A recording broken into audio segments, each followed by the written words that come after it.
Bismillahirrahmanirrahim. Hijoz xotirasi, Qubo masjidi. U islomda va payg'ambarimiz sollallohu alayhi va sallam shahrida birinchi qurilgan masjiddir. Bu masjid Madina-i Munawvaraning janubiy g'arbiy tomonida bo'lib, Masjidun Nabaviydan 3,5 kilometr uzoqlikda joylashgan. Rasululloh sallallohu alayhi va sallam Makka-i Mukarramadan Madina-i Munawvaraga hijrat qilib Quboga yetib kelgan vaqtda ushbu masjidni qurdilar. Qubo aslida quduqning nomi. Keyinchalik ushbu qishloq mana shu nom bilan tanilgan.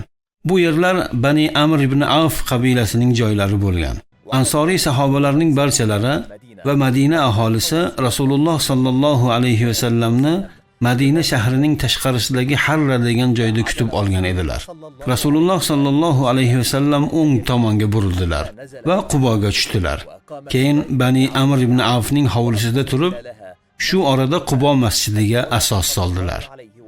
Masjid asosini o'rnatish va uning qurilish ishlarida Rasulullohning shaxsan o'zlari ishtirok etdilar. Masjidning qurilish ishlarida muhojir va ansoriy sahobalar bir-birlari bilan musobaqa qilib ishlar edilar. Rasululloh sallallohu alayhi va sallam ham katta-kichik toshlarni ko'ksilariga yopishtirgan holda ko'tarib kelardilar. Sahobalar u zotning oldilariga kelib, "Otam va onam sizga fido bo'lsin ey Allohning rasuli, uni menga bering, men ko'taray" deyshar edi. Shunda u zot, "Yo'q, siz ham shunga o'xshash boshqasini oling" der edilar.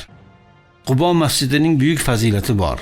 Bu haqida Rasululloh sallallohu alayhi va sallamning bir qancha hadislari ham vorid bo'lgan. U zot kimki uyida tahoratni mukammal qilib Qubo masjidiga borsa va unda 2 rakat namoz o'qisa, umra qilganning ajrini oladi deganlar. Nabiy sallallohu alayhi va sallam har shanba kuni piyoda va ulovda Qubo masjidiga kelar va u yerda 2 rakat namoz o'qir edilar. Alloh taolo Tavba surasidagi ushbu oyatlarni nozil qildi. Ziyon, kufr, mu'minlar orasiga tafriqa solish va bundan oldin Allohga va uning rasuliga urush ochgan kimsani kutish joyi bo'lishi uchun masjid qurganlar albatta biz yaxshilikdan boshqa narsani iroda qilganimiz yo'q deb qasam icharlar. Alloh shohidlik beradiki, ular albatta yolg'onchidirlar. Sen u masjidda hech qachon turma. Albatta birinchi kundan taqvo asosida qurilgan masjidda turmoqliging haqdir. Unda poklanishni sevadigan kishilar bor. Alloh esa poklanuvchilarni sevadir. Tavba surasining 107-108 oyatlari. Bani Amr ibn Avf jamoasi Qubo masjidini qurib bitirgach, Rasululloh sallallohu alayhi va sallam ushbu masjidga kelib namoz o'qib turdilar. Banu G'anam ibn Avf jamoasi ularga hasad qilib, biz ham masjid quraylik va Rasulullohga xabar yuboraylik. U kishi kelib bu yerda namoz o'qib bersin. Bundan tashqari Abu Omir rohib ham shom namozidan kelganida o'z do'sti yorlariga fazl va sharaf bo'lsin deb bu yerda namoz o'qib turadi deyshti. Abu Omir rohib Rasululloh sallallohu alayhi va sallam undan ozor topganida Rasululloh uni fosiq deb so'kkan kishi edi. Rasululloh unga sen bilan kurashadigan qaysi bir qavmni uchratsam, albatta ular bilan birga senga qarshi kurashaman degan edilar. Rasululloh u bilan Hunayn jangigacha kurashdi. Havozin qo'shini mag'lub bo'lganida Abu Omir Shomga qochib ketdi.